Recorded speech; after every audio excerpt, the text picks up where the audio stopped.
years ago when I first tried a handstand push-up, I failed and actually quit for 2 years. But later when I tried again, I was able to get it in 5 months. And the difference was not that I built more muscle. It was because I overcame these 5 core beliefs and went through these 3 levels of training. And to be clear, the amount of time that it will take for you will vary. But if you do these things, it will save you 2 years of wishing you can do it. If you say things like, oh, I would never be able to do a handstand or a handstand push-up, or I have bad balance, or it's because it's not meant to be, then you would never be able to do a handstand push-up. But it's not the reason why you think it is. For example, if you say, oh, she's too good for me, or she's out of my league, then you will never get her. Now, she's not better than you. It's just, you won't get her, because since you believe that you will never get her, you won't try to get her. Because people usually do not try to get the things that they believe they will never get. Now, I'm not saying that if you do try that, it's guaranteed. But I can pretty much guarantee that if you do not try, then you will not get the result. And one of the biggest things that holds people back from taking action, from actually trying, is having these false beliefs. It's just like people all the time would say, oh, I would never be able to get in shape. It's like, I came to the conclusion that all that really means is I would never do the things that are required to get in shape. And that actually puts it in our control. Instead of making it seem like, oh, the world is against me, it puts it in our control of why we're not in shape. And it actually makes it our fault. And if it's our fault, then we can actually do something about it. So it's not that like, oh, I would never be able to do it. It's, I will never, you just have to accept the fact that I will never do the things that are required to get this result. And that's the reason why you don't get the result. And so it's the same thing with handstand push-up. It's like you won't bother with the 3 levels of training that I would go through if you believe you will never get it. Like you just won't even bother. Now I'll say this, even if you do try, the same thing would happen to you that happened to me when I first tried it and I failed and I quit for 2 years. One of the main reasons is because I believe that I would never be able to get the handstand push-up. That other people had like this special training, or they've been training for way longer than me, or it's just not meant to be. I believe that, and then I failed. No matter what I did, I failed. And when I came back, I did not have this belief anymore, and I was able to get the handstand push-up in like 5 months. And it was like way easier. And so, if you have this belief of where it's like, oh, I would never be able to do it, for one, I would reframe it as the reason why I wouldn't be able to get this result is because I'm not doing the required things to get the result. So what I would do is I would look at the things that are required to do a handstand push-up, and then I would try to do those things. And once you make progress, you actually start to believe that, oh, maybe it's actually possible that I can do a handstand push-up. Because what I came to the conclusion was progress defeats doubt every single time. Once you see yourself making progress, even if it's not like the main thing, if it's not making progress in the handstand push-up, if you make progress just in like level 1 or level 2, you actually start to believe that like, okay, maybe I can get to the top of the mountain. Another false belief that I had at the start was, oh, I'm not strong enough. And what I understand now is, as far as the strength goes, it's actually relative to your body weight. It's relative to the body weight and to the specific skill. And so, you might say, like, oh, I weigh too, or you might say, oh, I weigh too much, or I don't lift in the gym, or I don't have big muscles. It's like, for one, my 10-year-old sister can do a handstand. And she learned completely on her own. I didn't even teach her, like, she learned on her own. So, she never been to the gym. Right, for one. But you might say, oh, but that's because she's young and she's small. It's like, if you say you weigh too much, you either lose weight or you get stronger. I was just doing both, because you can only lose so much weight, you can only get so much stronger. So I was just doing both. Now, the strength is relative to the specific skill of the handstand push-up, because, for example, pull-ups is a bodyweight exercise. Push-ups is a bodyweight exercise. But, for example, if you can do 30 pull-ups in a row, for example, That does not mean that you can do a handstand immediately. It has nothing to, just because you can do an L sit does not necessarily mean that you can immediately do a handstand. Now, it helps, like some of the skill translates over, but it doesn't mean that you're gonna like immediately be able to do a handstand. You still have to train specifically for the handstand and just train your body to be in that type of position. And that's what we'll go through in the 3 levels of training. But just understand that you don't have to look like a professional bodybuilder. You don't have to be like a powerlifter in order to do a handstand push-up. In fact, most of them can't do a handstand push-up. And number 3 is probably one of the most common ones out here. And it's about around having fear. Okay, or I would get injured doing that, or I would embarrass myself if I did the handstand, or I would fall all the time. Well, for one, I would say you will not get injured if you do it correctly. For 2, that as far as like embarrassing yourself, who cares? Like who cares? And for 3, like you will fall is like, of course. Like, of course, you will fall. And in fact, in the 3 levels training, we actually practice on how to fall and how to do it correctly so you don't injure yourself. But as far as the fear point, as far as like you might be scared to do it, because of these reasons. It's really not about mindset. It's actually not. It's not about mindset. You don't have to meditate before you do a handstand or a handstand push-up. It's actually none of that. I came to the conclusion is that you destroy fear through volume of time and effort, aka experience. So, for example, it was this girl I was talking to, and she was telling me how she was scared of bees. I was just like, how are you scared of bees when they'll land on you? They might land on you or whatever, but they do not attack you. Unless you attack them, they just chilling. But she's just like, I don't know, I'm just scared of bees. Like, I don't know, there's something about them. And what I noticed later on is that the difference was that I had experience with bees landing on me and not doing anything, and she didn't because she always avoided them, right? And so I realized that a lot of people think that you avoid the things you are scared of, but I actually think that you end up scared of the things you avoid, which actually puts fear in our control. And so, for example, if I were to put her in a room full of bees for 30 days straight, she's not allowed to leave. Like, crazy example, but she's not allowed to leave. After those 30 days, it's almost impossible that she would still be scared of bees, because she would have had so much time and effort with them, aka experience. She would have had so much experience with the bees that it's like, at that point, it's like, now she might have, when she first entered the room, she might be scared, she might even faint, she might pass out. But at the end of those 30 days, the likelihood of her still being scared of bees is like next to none. So,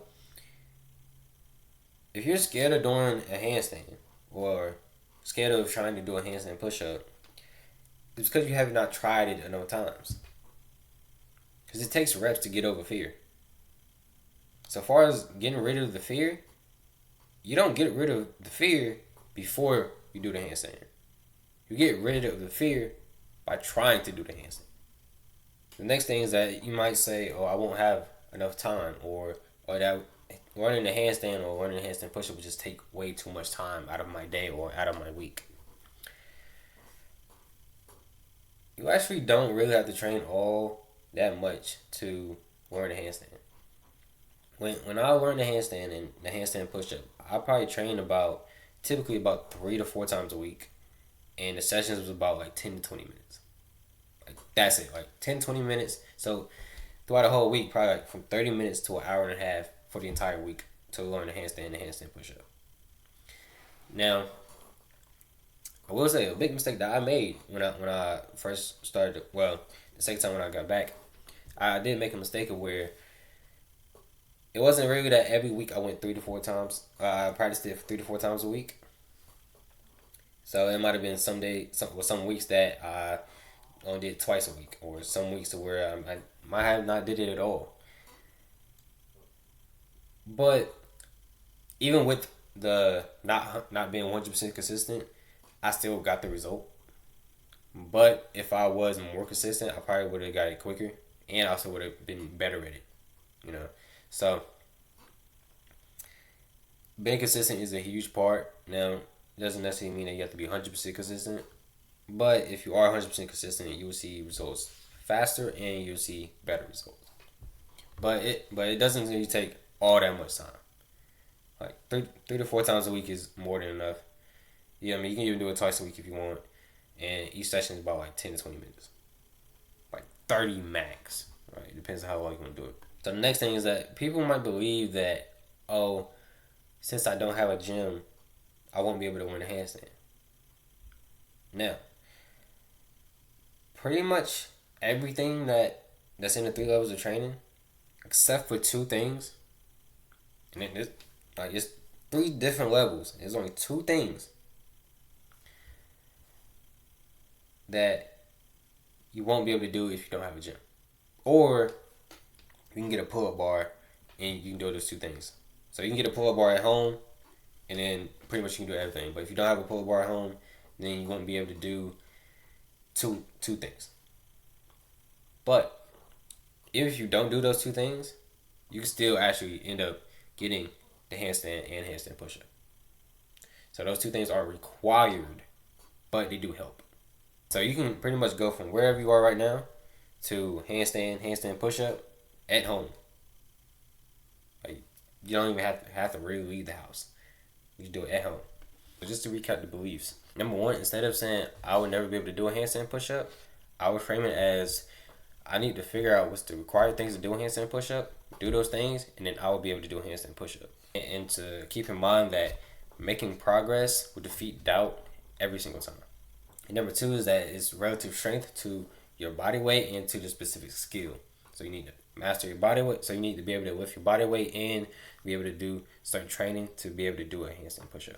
Number three is that you destroy fear through volume of time and effort, which is experience. You do not remove fear before you try to handstand push-up. You remove fear while you're trying to do a handstand push-up. And number four is that you don't need a whole bunch of time to learn the handstand push-up. You can actually, as long as you have like 30 minutes to an hour and a half a week, not a day, a week, then you'll be able to learn a handstand push-up.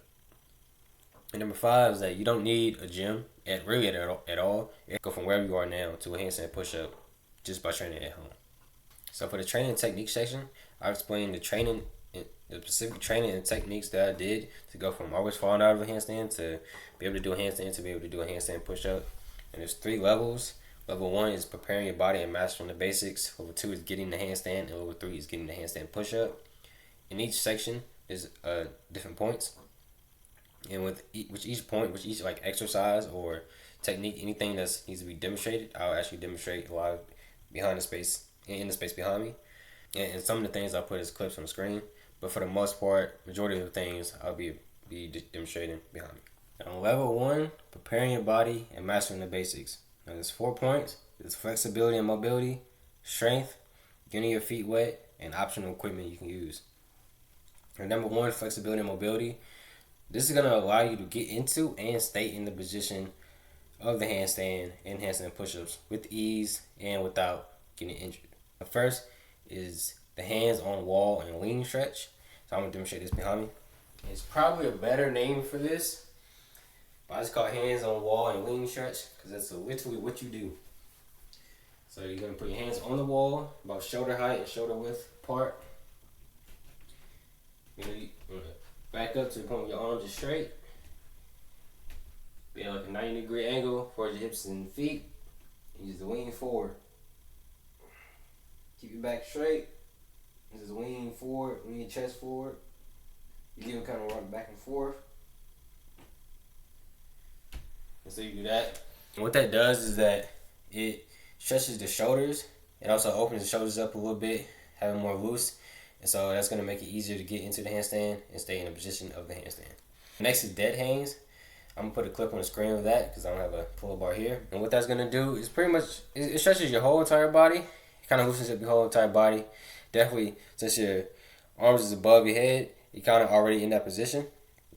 And it opens your shoulders up so you can get in that position. Because if you can't do this, you will not be able to do a handstand push-up or a handstand in general. Third is that you're gonna have to warm up your wrist. So there's 4 things that you can do to warm up your wrist. First is that you do this. I don't know, like wrist rolls you can call them, I guess. Second is that you can kind of like flex your wrist a little bit. You know, different ways. Kind of shake your wrist. Alright, and then fourth, kind of go on the ground.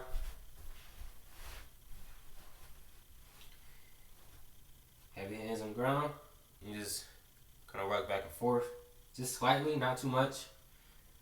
Just slightly rock back and forth. Kind of warm up your wrist.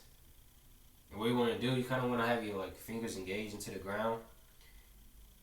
Is when you rock back and forth. You can also switch your hands around, do the same thing.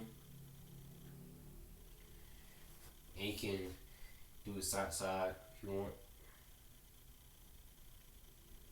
There's different ways that I warm up my wrist with a handstand.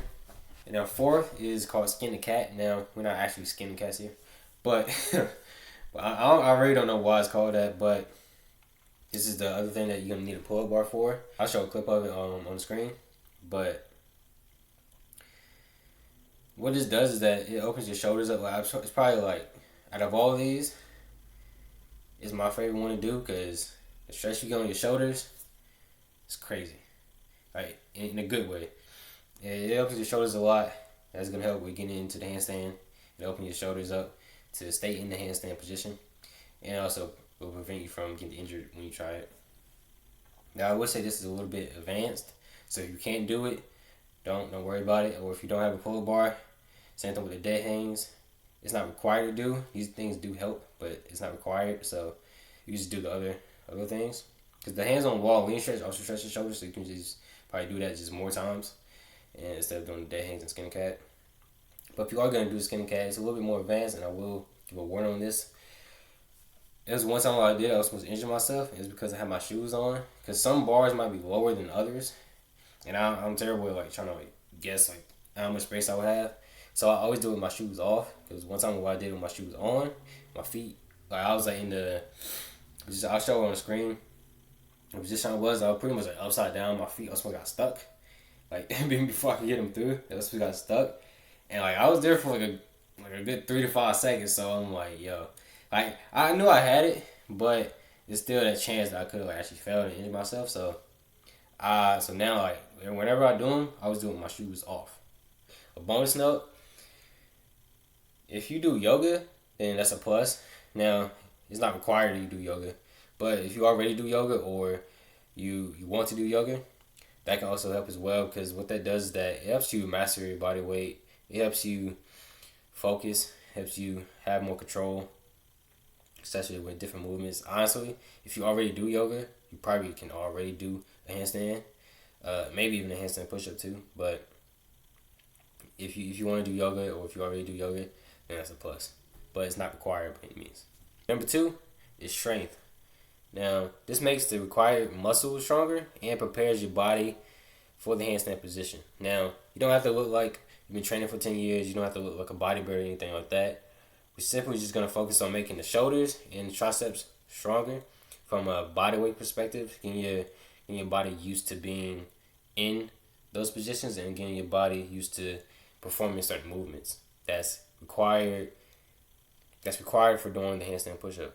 So first is just the regular push-up. Now, you can't even do a regular push-up because this is for true beginners. Like you barely even be able to do a knee push-up.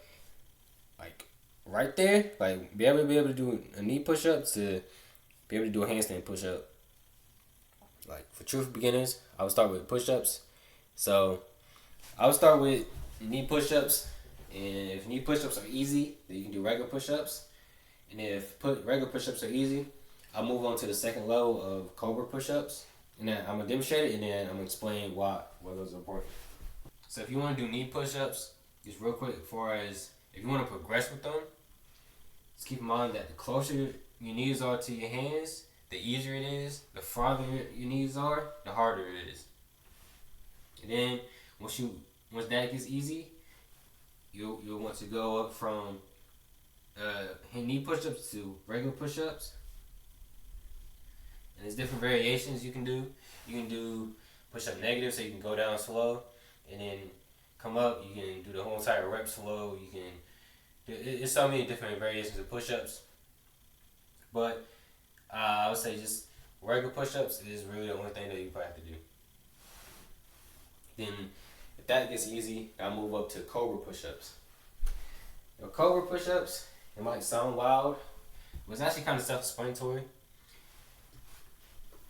So the only difference is that instead of going down and then up, you go down and then forward and then back and then up. So it's like a cobra, right? And for all the people who do yoga or who's into yoga, you probably have seen that before. With that, there's two main variations of the handstand push-up. And one of those is like I call it the cobra style handstand push-up. And so the cobra push-up or the cobra style, you'll see that translate over to the pike push-ups, the elevated pike push-ups, to the wall assisted handstand push-up, to the handstand push-up. You'll see those in each level. So it's good to master that movement now, and just it makes it easier. So if you master that movement now, it makes it easier for each level that you do. Because when it comes to becoming an expert, it's all about mastering the basics. You have to master the basics in order to be a master, essentially. So the next level is that you do pike holds and push-ups. And also keep in mind is that you're not doing all of these. You're just picking one level that you're at, and then just focus on that. And then once that gets easy, then you move to the next level. So once push-ups gets easy, you do cobra push-ups. Once cobra push-ups gets easy, you go to level 3, and there's pike holds and pike push-ups. So there's two different variations. There's just straight down, and there's the cobra style. So, and that's the two variations of the handstand push-up. You can go straight down, or you can do the cobra style. So I demonstrate. So the pike hold, all that is this. You pretty much, like kind of making a triangle with your body in the ground. You pretty much just hold it. You can play around with it. You can put your feet more out. You can have your feet more close. You kind of play around with it, but you pretty much just hold it. Try to hold it for as long as you can. Try to shoot for like 30 seconds. Now, pike push-ups is that pretty much just push up in that position. You can go straight down, or you can kind of do a cobra style.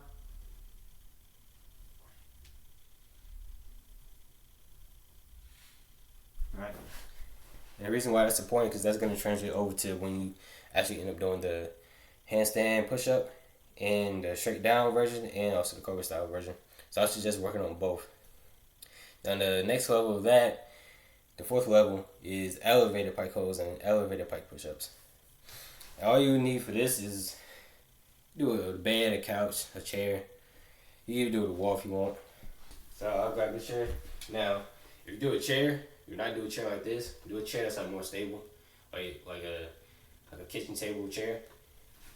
But I'll be risky to demonstrate for it. But all you do is put your feet on the chair. It's pretty much the same thing.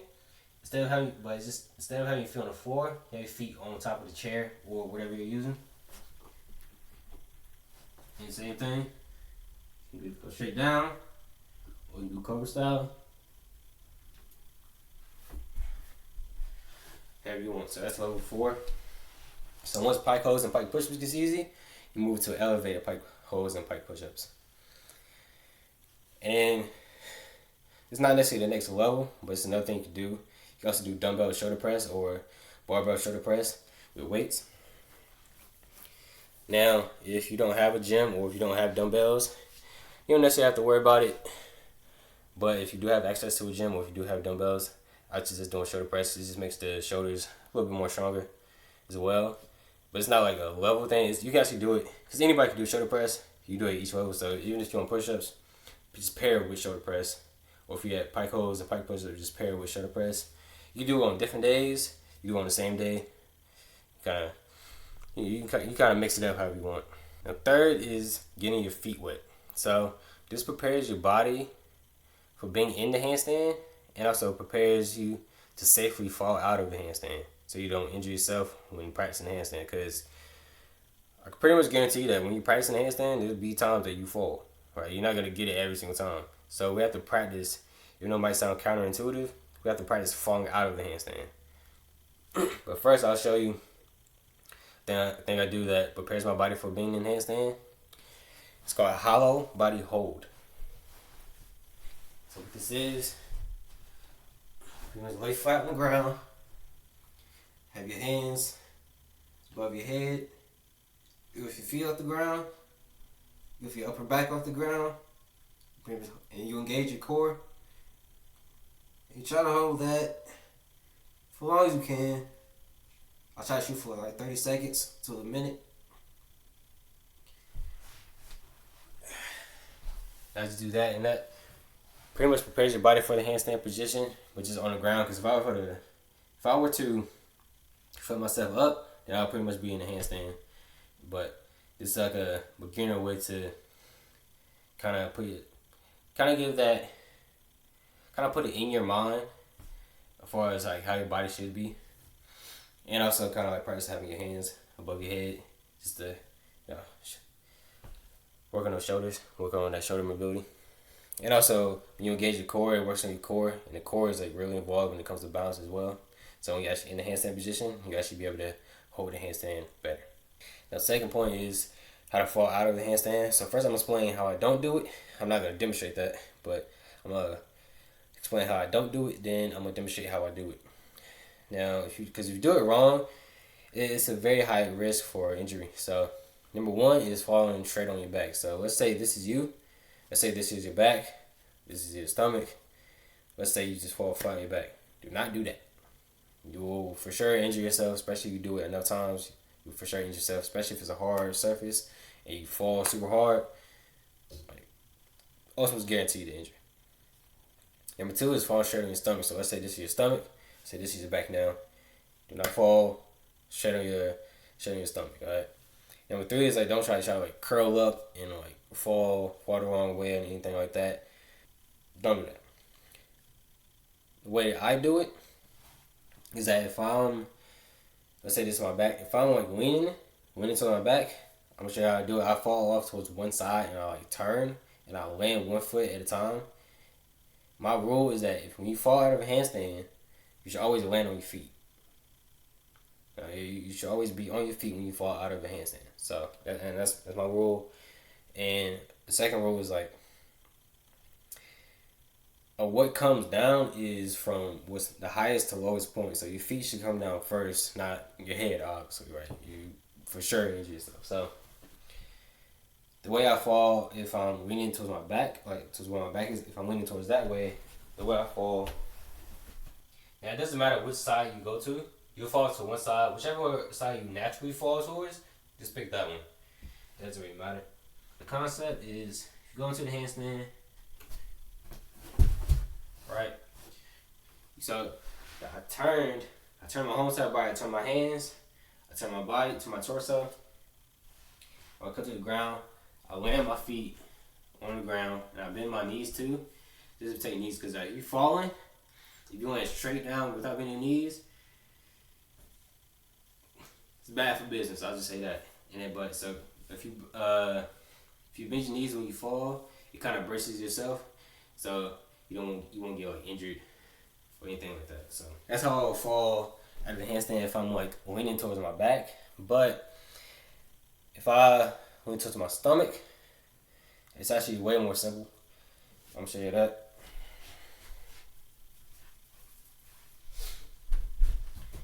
So you go into the handstand.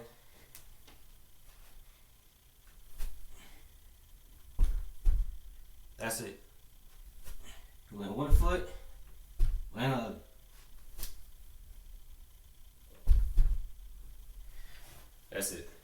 You land one foot, you land the other. That's it. So that's how you safely fall to a handstand. Whether you like leaning towards your back, you turn and land one foot at a time. You fall towards your stomach, you simply just land one foot, land the other. That's how you safely fall to a handstand without injuring yourself. Fourth point, I'm gonna show you optional equipment, which is the pull-up bar. So if you don't have access to a gym, I'll show y'all what y'all can get if you just at home. So for me, I just go to Amazon.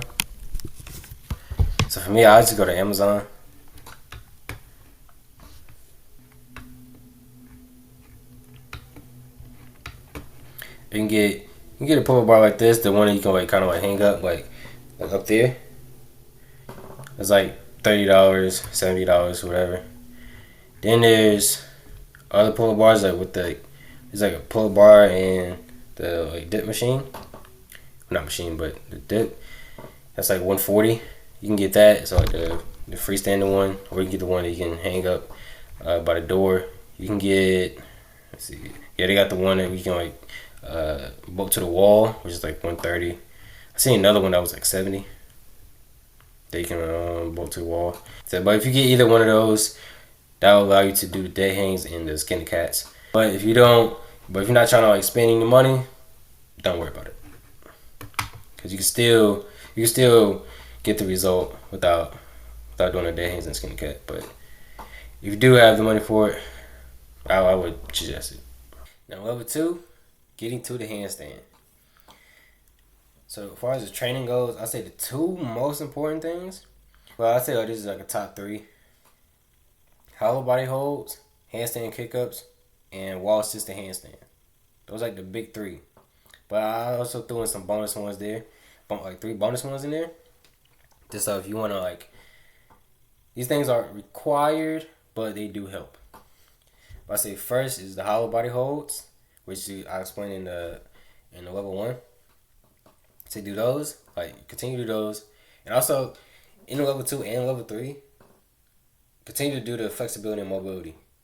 You always do that. I'll say do that at the beginning as like a warm up, and then you get into the training. And I also say like for the strength, whichever level you at, I say continue to do that. So if you had pike holds and pike push-ups, I say continue to do that as well, even if you got to level 2, because that's still gonna help when you get to the handstand push-up. You're going to continue to do hollow body holds as well. And now you're going to actually start to do handstand kick-ups. I like to do 1 foot at a time. Some people do both feet at a time, but I'm just show how to do 1 foot at a time. And I'm also show y'all the frog style kick-ups, which this will kind of play in a part when you get to the point where you're pushing into the handstand rather than kicking up to the handstand. Which, I mean, there's no like better way. It's just there's 2 types of ways. So how I handstand kick up is, and I'll show you like the technique and position like right after this, in the next section of this level. But when you kick up, I kick up 1 foot at a time. So, I'll show and then I'll kind of explain it slow motion. But that's how I kick up.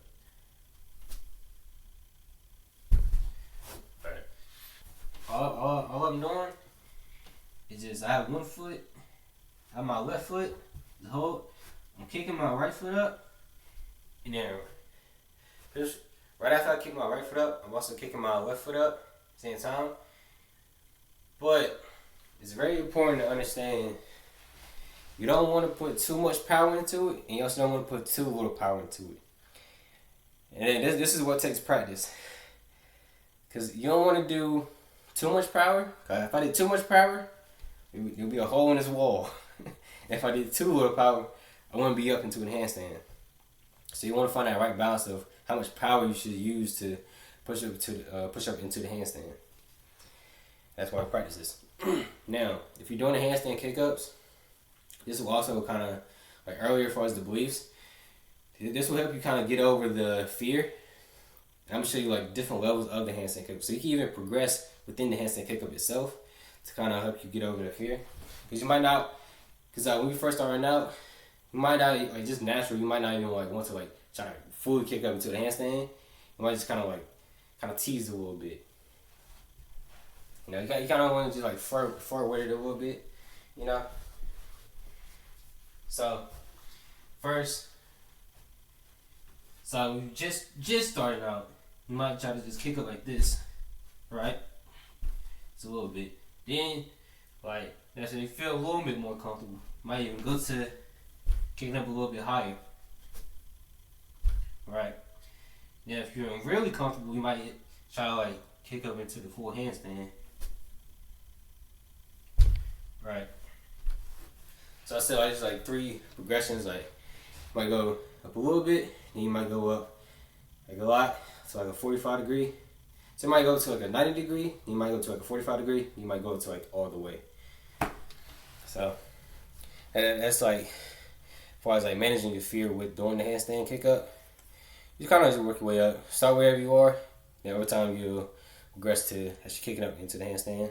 But the goal is not necessarily to try to get the handstand. Now you might get some good holds and those feel good. Now kind of like going to part is like, okay, I'm making progress. That'll get rid of your doubt. Like, okay, I can actually do this. So it's good, but that's not even the goal to like actually get a good handstand hold. The goal is just to practice the handstand kick up. Pretty much getting into the handstand. I'm gonna show you the frog style kickups as well. This really plays a part in a little bit later, but I'm just show you how I know too. When you pushing up into the handstand. But we're not gonna practice pushing up into the handstand yet. We're just gonna practice the style that I use, the kick up style that I use when I'm pushing up into the handstand. If that makes sense.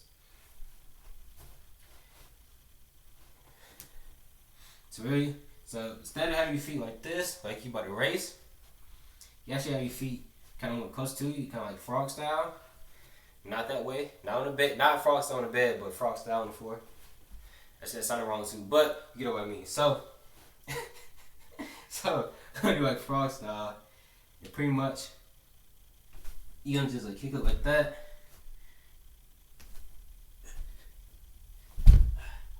Pretty much gonna kick up like that. So just kind of give you a preview of the like pushing into the handstand. You just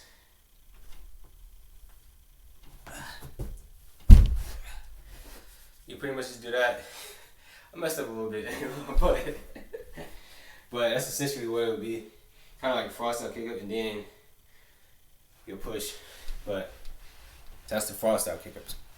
Now third is the headstands. Now this is one of the bonus things. It's not required, but for me, I found it kind of helpful because you might not be able to do a handstand yet, but I honestly believe that if you're at level 2 right now, if you're at level 2, it's probably likely that you can do a headstand, not a handstand, but a headstand. Now it's called a headstand, but I like to refer it to as a handstand, like a 45 degree handstand with your head as assistance. But handstand sounds way more simpler, but that's essentially what it is. Now, you really got to be careful on this because you can really injure yourself. That's why I frame it as a handstand with your head as assistance rather than actually trying to stand on your head. You can really injure yourself like crazy. I almost did it a few times before when I did it because I didn't understand this frame that I'm going to share now. Because before I was actually trying to like stand on my head. That's not how you want to do it. You want to use your hands, but just use your head as assistance. So I'm going to do it and I'm going to kind of break it down in detail.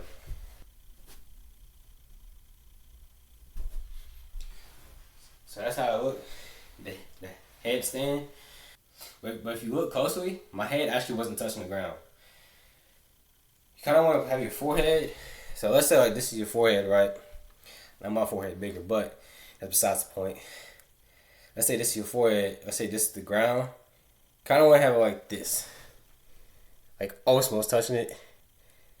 Right?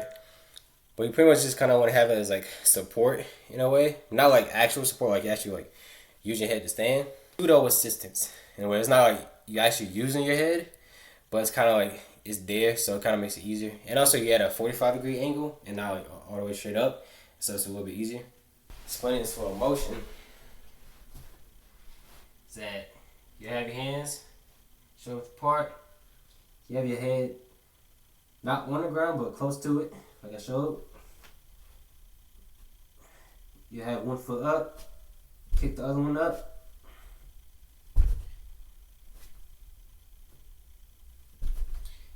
Alright, and you pretty much do that. You just try to hold it as long as you can. I don't try to like hold it like too long. I haven't done them in a while, honestly. But you can do those. And that can kind of get you, it kind of gets you over that like, oh, I'll never be able to do a handstand. Doing that handstand is like, kind of like you almost there. So it kind of get rid of that doubt. And also it's kind of fun to do, and also it kind of helps with the position of it. Kind of like a 45-degree handstand, but not the full thing. So it kind of like almost there. Now, 4 would be wall-assisted handstand. I like to do it facing both ways. So with my back towards the wall and with my stomach towards the wall. Back towards the wall, I'm gonna show how it looks. My back against the wall. The reason why I do that is that more so focuses on actually like the handstand itself.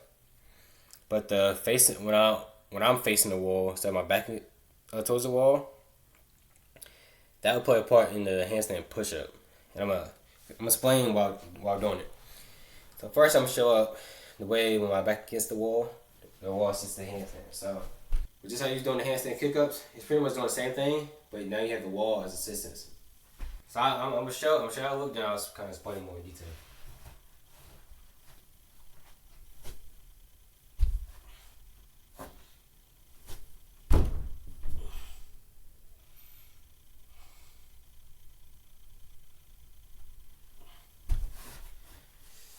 Alright. So that's how it looks. Now, the trick is, not the trick, but the way I do it is just how I show the handstand kick up. But a very important note on when you're doing a wall assisted, if you're doing it on a door, it's probably less important. But if you're doing it on a wall, just so you don't put a hole in your wall, what you want to do is you want to kick up like actually going into the handstand, and kind of just like slightly put your feet. And I kind of just want to like slightly put your feet on the wall or on the door. You don't want to just like slam into it. So you always put a hole in it. On a door, you probably wouldn't put a hole in it, but on a wall, you probably would. So when I actually trying to just do a regular handstand, but you kind of just like slightly touch the wall with your feet, and then pretty much with your feet there. Now there's 3 typical ways that I like to progress the wall assisted handstand. Just how you do assisted pull-ups, for example. Yeah, like less and less more assistance. Same thing here. There's not as many levels, it's probably like 3. But I'm showing you each. And the first one is pretty much how it's just starting out. You just have both feet on the wall or on the door. And you have your heels, not the soles of your feet, but you have your heels on the door. Then the second way is that you pretty much just have one foot on the door. And then the third way is that pretty much don't have your feet on the wall, but you have it like close enough to the point where you kind of feel a little bit more comfortable. Like you kind of have a support, but not like physical support from the wall, but you kind of have like that kind of like pseudo support. Kind of the same thing with the handstand where my head wasn't actually touching the ground, but it was like there kind of like just in case. Say like this is your feet and this is a wall. Your feet would be like right like this, and then like let's say you about to like fall, you kind of like just use the wall like have your feet touch the wall, and you kind of like come back, and then keep doing that. Right. So I'm gonna show y'all. I'll probably use this wall since it'll probably be easier to see. Right. So you can do both feet on the wall, do one foot on the wall, or you have no feet on the wall. And sometimes you'll fall like that. But since I'll show it again.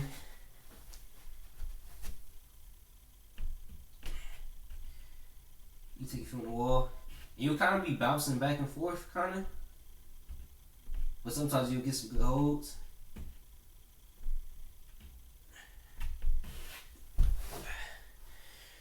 Yeah, so you kind of be like playing around with it, kind of bouncing back and forth. That's essentially how you do the wall assisted handstand and how you progress within the wall since the handstand itself. That was the way with my back against the towards the wall. Now I'm gonna show y'all when I'm facing the wall. It's completely different how you get into it. You can't kick up. You can't necessarily kick up into it. I guess technically you could, but this is the way I do it. Feet on the ground. I put one foot up, the other foot up. I kind of walk a little bit towards it. You pretty much just sit like this. It's the same thing. You have one foot, no feet. And how you fall out of it, just like that. You pretty much turn. You could walk out too if you want to do that as well.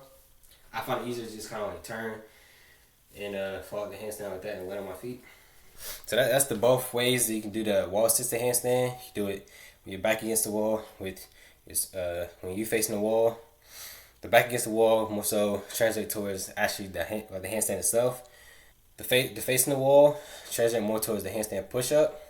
The reason why is that when you have your back against the wall, you can't really do the Cobra style handstand push up. You can do the straight down one, but you can't do the Cobra style one. But when you're facing the wall, that's when you can do the Cobra style one. And I'll show that in the next level. The next thing you could do, now this is a bonus one, it's not really required. The walking out wall assisted handstand is more like a bonus thing. Now, this is when you're facing the wall. You can't really do it when you're back against the wall, but when you're facing the wall, the main purpose of this is really to strengthen your shoulders. I'm telling you, when you do this, your shoulders is going to be cooked. So, I'm sure y'all. So getting into it is a little bit different. You pretty much start further out. Put your feet on the wall, other foot up. You walk. You walk out. You walk back. Walk out. I'll probably say do that like 1 to 3 times. And then you're good. Now keep in mind, when I was doing it, whenever my feet move, whenever my hand move, my feet move as well. So my hand's moving forward, my feet's coming down as I'm moving forward, and as you move back, you pretty much bring your feet up. It's all like one motion. You kind of gotta have synergy with it. So I do that, and that's pretty much gonna work the shoulders out. And also gonna work the core too. Be able to balance. So that's the purpose of that. That's a bonus one. It's not required for you to do, but if you want to do it, if you want to strengthen your shoulders a little bit, strengthen your core a little bit, you can do it. And also, you just want to like kind of test yourself, you do that. Another bonus one, you do L sits and tuck planche. These are skills where it's like you kind of mastering your body weight. What you learn with the L sit and tuck planche, you can also kind of like translate a little bit over to the handstand push up and the handstand. Now, I'm not saying you're gonna immediately be able to do it, but it does kind of help as far as like engaging your core, as far as balancing, etc. Now you can either do it with your hands on the ground or with your fists on the ground. I'm gonna do it with my fist because I did mess up my wrist a couple months ago when I was boxing. So I'm gonna show you. So this is the L sit. I'm not touching the ground. All right. Now if you do it on your fist, kind of a little trick that I learned is that you don't want to do it like this. You don't want to have your thumbs out with your thumbs on the ground. And once you have your thumbs on the ground, it kind of helps when you're balancing. It kind of helps like to balance the L sit. So that's something I kind of learned when I was doing it. I was just like kind of tried it, and then I noticed it was a bit of a difference. So I'll show the tuck planche on the screen. I usually do it with like parallettes or like with like kettlebells or something like that. I don't really usually do it on the ground. Kind of like helps with engaging your core, with balance. It kind of translates the skill of mastering your body weight to the handstand and the handstand push up. And so it'll be, if you can do that, doing a handstand push up will be easier than if you can't do that. The core things of this, so the bonus things is the handstand, the walking out wall assisted handstand, and the L sit and tuck planche. I say like the core things. Like, no matter what, like do it. Hollow body holds, handstand kick ups. Let's do frog style kick ups as well. and wall assisted handstand, facing both ways. You know, I like to do it both ways, just hit it from different angles. You know what I'm saying? But yeah, but yeah, those are 3 core things to do as far as the training. Number 2 is technique. Now, it's 2 parts. It's positioning and kind of like the internal things that I kind of have a mental note on. So the list for the positioning is hand placement, fingers, not like that, but your fingers, shoulder line with wrist, foot placement, how to kick up and how to push into the handstand, using fingers and wrist to balance, and a trick that I kind of learned to regain balance when you're in the handstand, and also a bonus note. Hand placement. There's 3, as far as the handstand specifically, there's 3 different handstand placements. One is that you can have it really narrow, so pretty much like shoulder width apart. Number 2 is that you can have it slightly more than shoulder width apart. And then 3, you can have it like really wide. I would suggest mainly practicing the one that's like slightly more than shoulder width, just because that's the position we're gonna use for the handstand push-up. Because if you do it narrow, it's kind of hard to do the handstand push-up. When you do it wide, it's like really hard to do a handstand push-up. So I would suggest mainly practicing the one that's slightly more than shoulder width part. But you can also try different hand placements as far as just the handstand specifically, just to kind of like see which one you like more. Also just for fun as well. As far as the fingers, when you get your hand placement, as far as your fingers goes, you want to engage your fingers into the ground. You don't want to just have them like chilling. You kind of want to have them like engaged in the ground. You kind of want to like grip the floor a little bit. And the reason why we do that is because that's going to play a really big part into balancing and staying in the handstand position. And also, when you do the handstand push-up, in order to continue to go to the handstand push-up and go into the handstand position, it is going to play a real big part with that alongside with the wrist. Third is that you want to have your shoulders aligned with your wrist. So you want to have your hand placement, side and shoulder width apart, fingers engaged to the ground. Now you don't want to be like this. You don't want to be like this. Have your shoulders aligned with your wrist like this. And the reason why is that it makes it easier to get into the handstand position. It also makes it easier to stay in the handstand position. Is you start all the way from here. Not only do you have to kick up into the handstand, but you also have to come here eventually. So you have to already come here eventually. So you might as well just start there instead of having to try to do it like mid-air. It's like probably like almost guaranteed to fall out of that handstand. So that's why we align our shoulders with our wrist. Now foot placement. Now, as far as foot placement, as far as kicking up, if you're kicking up into the handstand, so you have your hand placement, fingers engaged to the ground, shoulders aligned with wrist. Now this kind of reminds you of what we did earlier, the pike hold. This is why we do it. This is why we did it in the level 1, the pike hold and the pike push-ups. Because essentially, the pike hold is the position before you get into the handstand. So you see how these things are translating into the other skills that you progress to. So you have your hand placement, fingers engaged to the ground, shoulders aligned with wrist. As far as the foot placement, you kind of like pretending you about to have a race. One foot behind, you have this foot behind, this foot forward. It doesn't matter which foot, whichever one is more natural to you. It's more natural to have my right foot back, and that's the one I kick up first. But kind of like how you want to like race. And so essentially, before you go into the handstand, this is essentially how you would be. Like this. And you kick up. Push into the handstand. The first 3 things are the same. Hand placement. Fingers engaged to the ground. Shoulders aligned with wrist. But instead of having your feet like you're about to race, pretty much just have your feet like this, kind of like frog style, like I was talking about earlier. So you have your shoulders aligned with your wrist. And you kind of want to do it in one motion, where you kind of like lean forward and kind of go towards the ground and kick up. And push. Oh. Yeah, pushing. I kind of messed up here, but that's how you push into the handstand. it kind of look like I did in the middle, where it's like you kind of give yourself momentum a little bit. If you kind of like have your knees bent, you kind of like kick your feet, and then like you kind of get that momentum to push yourself. So that's how I push into the handstand. I put a clip on the screen of me actually like doing it correctly. I kind of messed up there. A little tired now, not gonna lie. So yeah, I put a clip on the screen. And the next point is using your fingers and wrist to balance.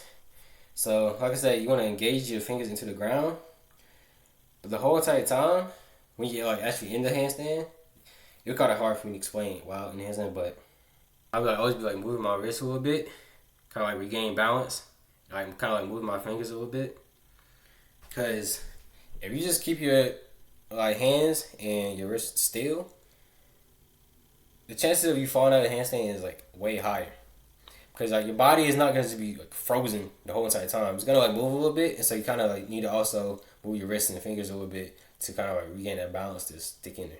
Another point is that it's kind of like a trick that I kind of learned while I was doing handstand, back when I was first practicing, is that when I'm in the handstand position and I'm about to like kind of lean forward, and if you lean a little bit too much, then I mean it kind of like where you're going back from it.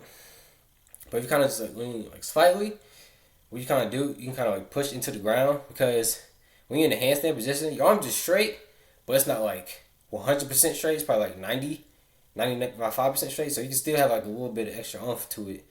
So you can kind of like push a little bit, and I'll kind of like, not too much, but like push a little bit. You kind of regain that balance a little bit if you kind of start leaning a little too much, of where doing like the wrist movement and your fingers movement is not enough to regain that balance. You kind of like push a little bit and kind of regain that balance a little bit. This note that I see, it's a little bit of a hot take, but if your body, when you're doing a handstand, if your body's not 100% straight, does not count.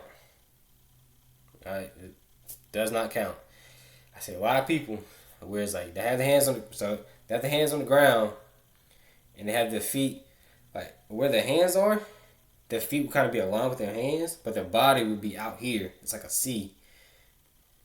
It's not how you want to be. When you're doing a handstand, you want your body, your hands, your wrists, your body, your feet to all be aligned into one line. I should be able to draw a straight line, and that's what you are. It's not like a line and then like a C and then like a line. It's not how you want it. Kind of want to all be aligned. And if it's not all aligned, it does not count. You still need to work on your handstand. You still need to work on your handstand. Now, as far as the internal points, number 1 is focus. Number 2 is controlling your breathing. Now, controlling your breathing kind of plays a part into the focus. So, when it comes to focus, if I notice for me, when I'm doing a handstand, if I'm distracted, or if like there's a bunch of people like walking around me, etc. Now, when I'm at the gym with a bunch of people walking around me, it's harder to do the handstand. But if I'm like by myself, just in the zone, it's way easier. So, I would suggest for the best results when you practice in the handstand, or when you practice in the handstand push-up, try doing like a quiet place. Now, if you're at the gym, it's kind of hard to get that. But you can still, because I did majority of my training at the gym, so you can still do it at the gym. But the best is if you like focus, you got to put some music on, kind of get you in the zone. You know what I'm saying? Kind of like how they say, lock in. That's kind of how you want to be. Focus is a big part, because if you're distracted, you like start to like look around, you start to think about other stuff, you'll fall out of the handstand. Third is attempting the handstand. Now, I would go in that order and only move up once you get comfortable with whichever point you're at. So the technique is like, that's the technique of it, is like how you want to do it. As far as the training, I would always probably do hollow body holds as a warm up. But as far as handstand kick-ups, you can also do it as a warm up as well. But once you get comfortable with the handstand kick-ups, you can kind of move to the. I'll probably put handstand kick-ups and headstands at the same level. So if you want to do both of them, or you just want to do handstand kick-ups, you can do that. But once you get comfortable with handstand kick-ups, you can kind of go into doing wall sit handstand, because you kind of get some practice with handstand kick-ups when you're doing a wall sit handstand.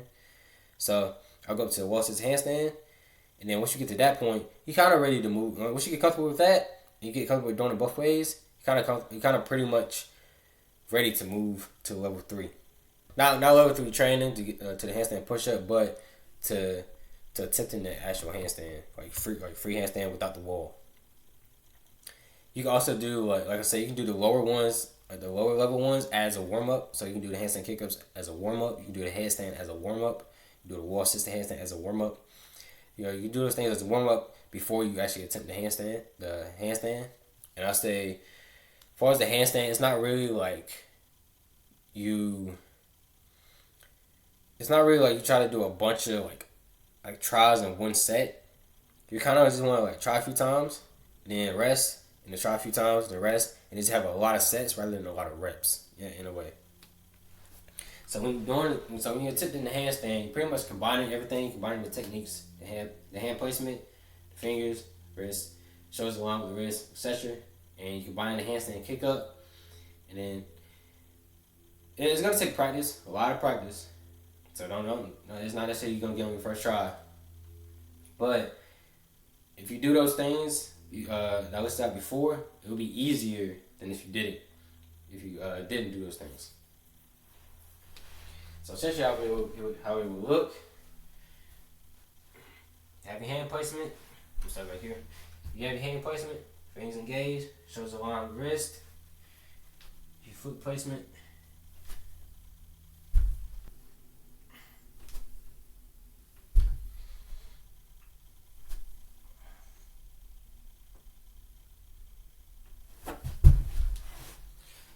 So that's how it'll look like once you get the handstand. I'm telling you, big part is what I said, as far as using your wrist and fingers to engage as movements to balance yourself. I'm telling you, if you just leave, I want you to try it. Try the handstand without moving, just like keep your hands and wrist still. Guarantee you'll follow the handstand within like 3 seconds. But if you actually move your hands, move your wrist, you'll notice a big difference by how long you can actually hold the handstand. And another kind of bonus tip for when you kick up. Sometimes I like to, you kind of experiment which one feels more comfortable. But when I'm doing the handstand, when I kick up, instead of having my feet straight, I kind of have my feet just bend it a little bit, and I try to push up. So I do that instead of coming here. Alright. Hopefully you can see the difference. Now, it's not necessarily a better way.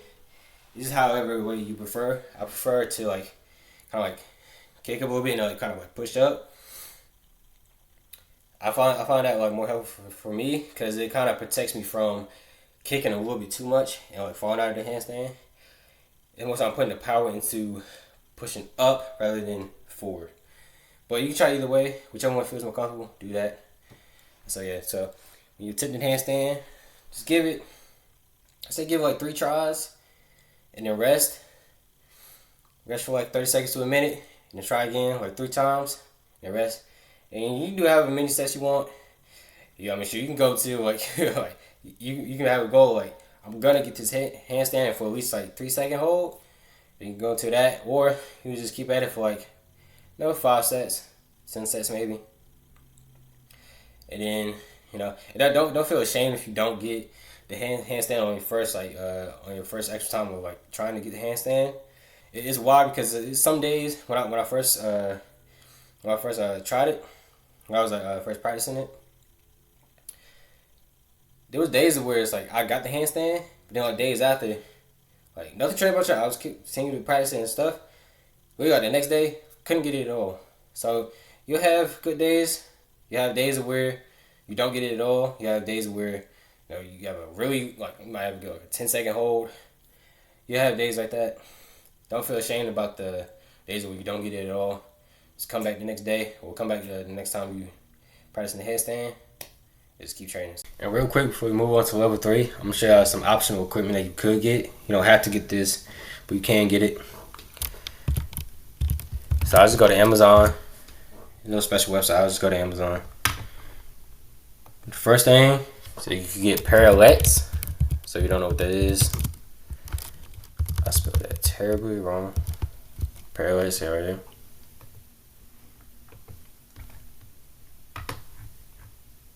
So this is what this looks like. Now, my rule for pirouettes is the closer it is to the ground, the better. Because for me, I like to simulate the actual handstand push-up like on the ground as much as possible. So if I'm using pirouettes, I want the pirouettes to be like short rather than tall. So this over here to the right, these ones over here, I would prefer like this type of height. Not necessarily like these like ones, but as far as the height wise, I'll get ones like this. I say like the second best option is like these push-up bars, and so these like push-up bars / pirouettes. Okay, this is like a little bit more taller than the ones on the all the way on the right, but these are still good though because they're low enough. I'll show you the ones that I hate though. Is these ones right here. These ones right here, hate them because now it's still possible to do the handstand and handstand push-up. It's just, especially if you're just starting out, it's super hard to get it. Like even I don't like, I'm not at that point of like being able to do it on those. Cause those are like dip bars, not really pirouettes. Because like I was explaining, where you want your shoulders along with your wrists, you can't really do that on the dip bars until you like midway up to until like midway in the handstand. So that's why I like pirouettes more so like that's why I like pirouettes more so like these third ones right here, or like these ones all the way on the right. That's why I like those because they're closer to the ground. You can actually do the correct form for the handstand. But as far as the dip bars, I mean, it's very hard to get. It's very hard to do the handstand in general. It's very hard to do it correctly. Now, the second piece of equipment that you could get is wrist wraps. So you probably see a lot of people do handstands or handstand push-ups or just calisthenics or bodyweight movements and static holds in general. You probably see a lot of them have wrist wraps. Now, I never used wrist wraps before, but if you do want to like kind of protect your wrist a little bit, or you feel like your wrists aren't that good, you can get wrist wraps. I don't really have any specific ones that I suggest, but you know, you can go on Amazon, look at the reviews, see which ones you like more, and yeah, so that'll protect your wrist because it is a lot of strain on your wrist when you do handstands and handstand push-ups. So level 3, get into the handstand push-up, and we learn how to do the handstand. Now, you do not move to this level until you actually can do a handstand like with correct form. You can hold it for a good while, probably like at least like 5 to 10 seconds. All right, once you get at that point, you can move to level 3, getting the handstand push-up. Now this is the hardest section, but it's the shorter section. First, you're gonna go to training, and second, we're gonna go over the technique. Now, first is the handstand push-up negatives. Now, with the handstand push-up negatives, you want to start wall-assisted first, and then go to free handstand push-up negatives. For example, push-up negatives is just when you go down, you try to keep yourself up as much as possible, but eventually you fall. You go over the same way with handstand push-ups. And this is why I show both ways of the wall-assisted handstand, as far as when you're back against the wall and when you're facing the wall. Because with the handstand push-up negatives, I personally prefer to do it facing towards the wall instead of having my back against the wall. You can do it both ways though, but the one with your back against the wall is very limited, and you can only really do the straight down rather than the cobra style. I prefer to do the cobra style handstand push-up. I think it looks cooler, but this is my opinion. Now, but I'll show both ways though. But first, I'm gonna show the one facing the wall.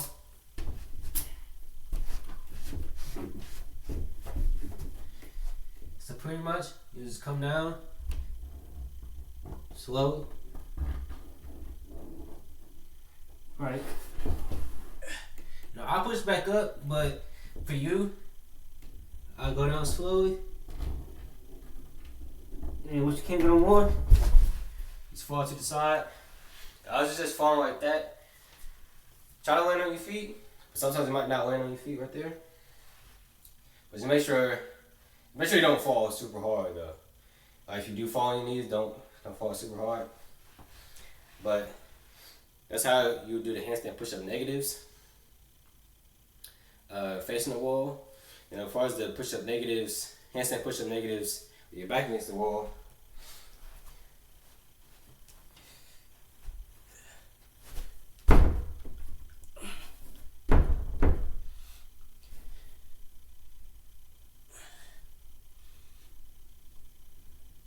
Do this, and you just come down. You just fall out of the handstand like that. And then also with that, with the handstand push-up negatives, same thing like I said with the handstands. You can kind of progress. So you have both feet on the wall, only one foot on the wall. And then where you barely touching the wall, you progress the wall sits, the handstand push-ups, negatives like that. And the reason why I do that is because just how when you can do pull-up negatives, and then that will help you be able to do a pull-up. You do push-up negatives, that'll help for you to do a push-up. And it's pretty much like that for every exercise. When you do negatives, it helps with the complete exercise, because the negatives is one major part of doing the complete exercise. Because if you can't go down, you ain't gonna go up. That's why we work on the push-up negatives. And like I said, you can progress different ways. The 3 different ways: having your both feet on, one foot on, and having no feet on, but just slightly away from it. Then you'll move on to handstand push-up negatives. So you're not doing a full handstand push-up yet, but we're going to freestanding handstand push-up negatives. You do the straight down version, or you can do the cover style version, right? So you do handstand push-up negatives with both. You can practice both, or you just practice one of them. What we want to do, since you can do a handstand, you get into the handstand, and then do the same thing we did there. You just go down slow. You go down slow, and then once you go down, pretty much I'm gonna show you how to fall out of it.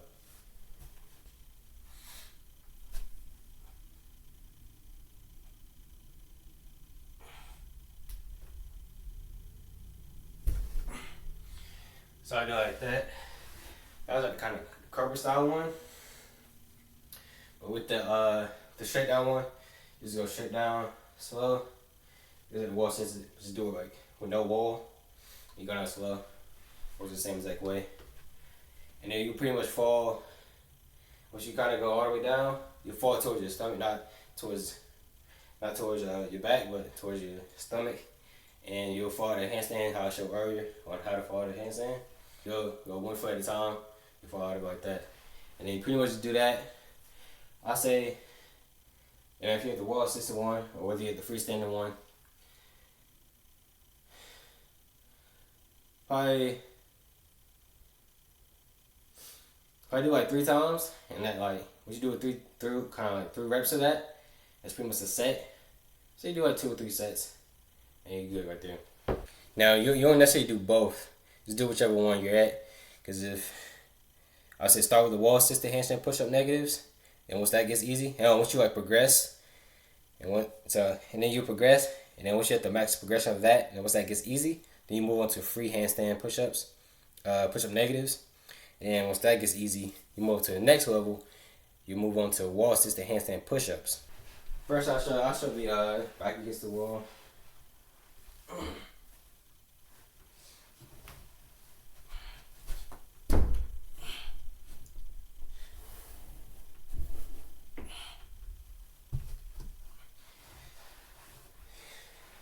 So you do handstand push-ups like that, like going straight down, or you do a cover style.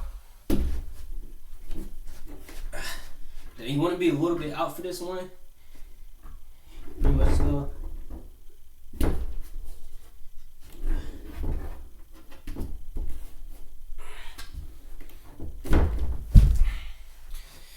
Right.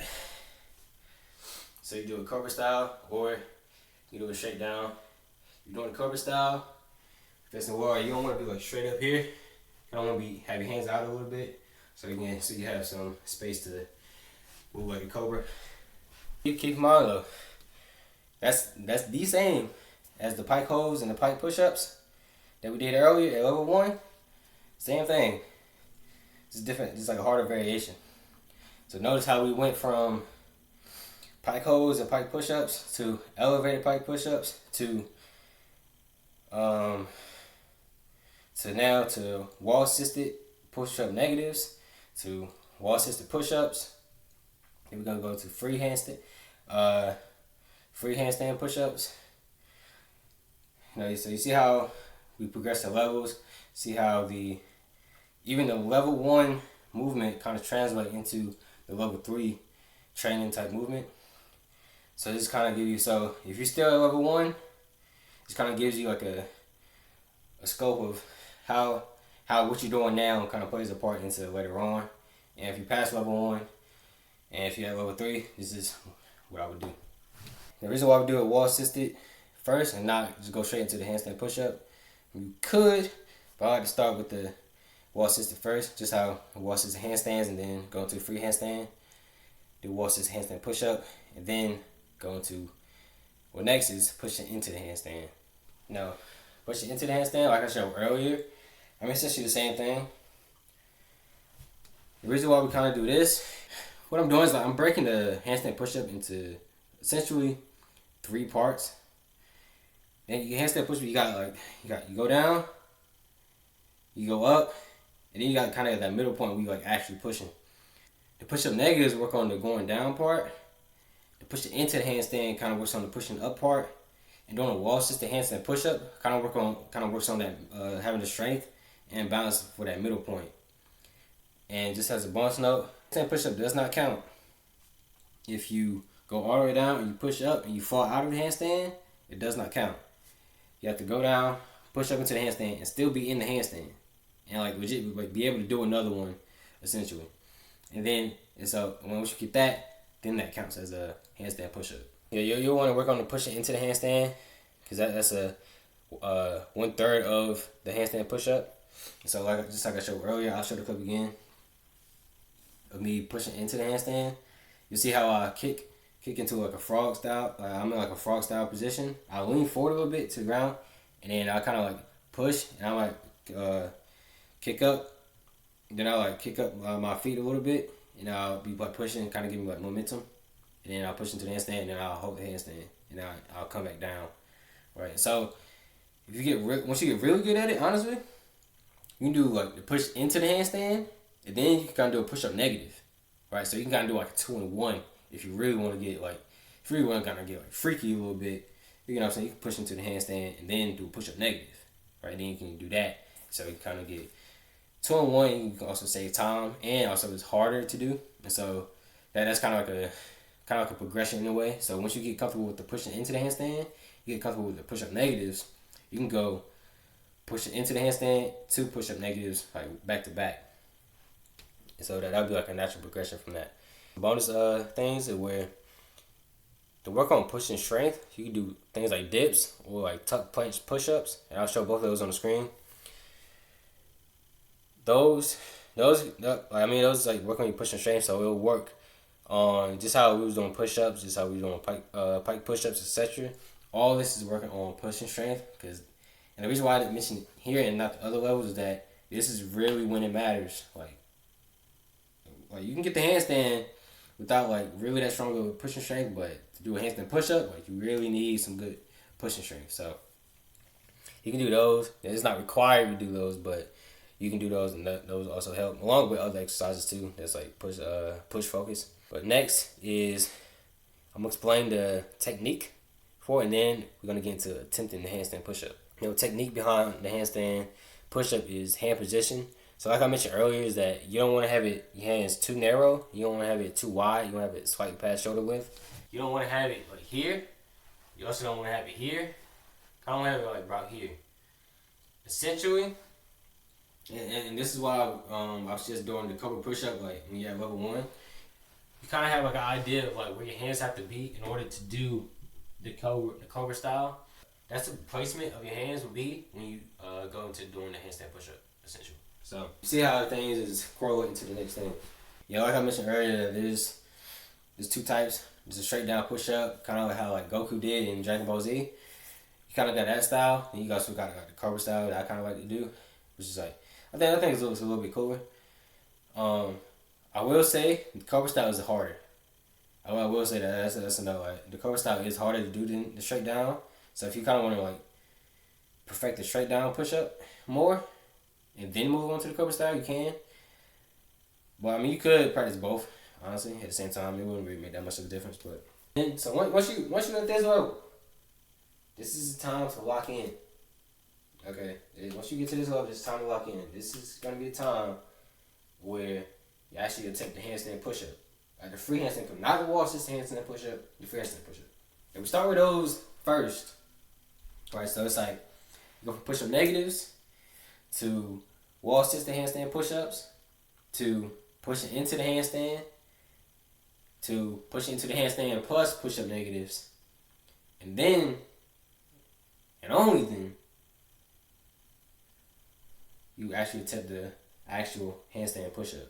You can play around with doing the handstand push up. Just kind of get yourself used to it, and kind of like if you do kind of have some of that fear or have some of that doubt, you kind of get rid of that doubt a little bit, or you kind of just want to test yourself, like kind of like see where you're at. And at this point, I kind of forgot. Even with the handstand and also the handstand push up at level 2, level 3, you kind of want to just like maybe once a week, maybe twice a week, depending on how much you train. You kind of want to test yourself to kind of see how much progress you're making. So maybe once a week, you actually try to go for the handstand. Or if you're at level 3, once a week, go for the actual free handstand push up. Right? Just kind of see where you're at, see what you need to work on, see maybe you need to work more on your balance, see you work more on kicking into the handstand, work more on pushing into the handstand, etc. You kind of see what you need to work on more, and kind of identify the reason why you can't do a handstand push up right now. I'm gonna show some clips of me doing a handstand push up, and now I'm gonna attempt it right now.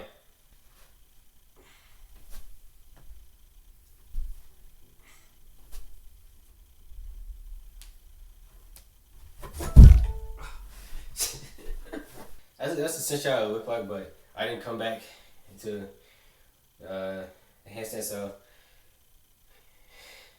I kind of has like a half point as far as like getting the handstand push up, but I wouldn't like fully count that one. I will say another point. This is the reason why consistency is important. If you take a while off, you kind of have, and it won't take as long as when you first started. But if you do take a while off, it'll take a little bit to kind of get your mojo back a little bit. And so, because I haven't did it in a minute, because I messed up my wrist, and so I couldn't do the handstand push-up. I wasn't allowed to do the handstand push-up for a while, so. But just to show that I still can do it, even taking months off.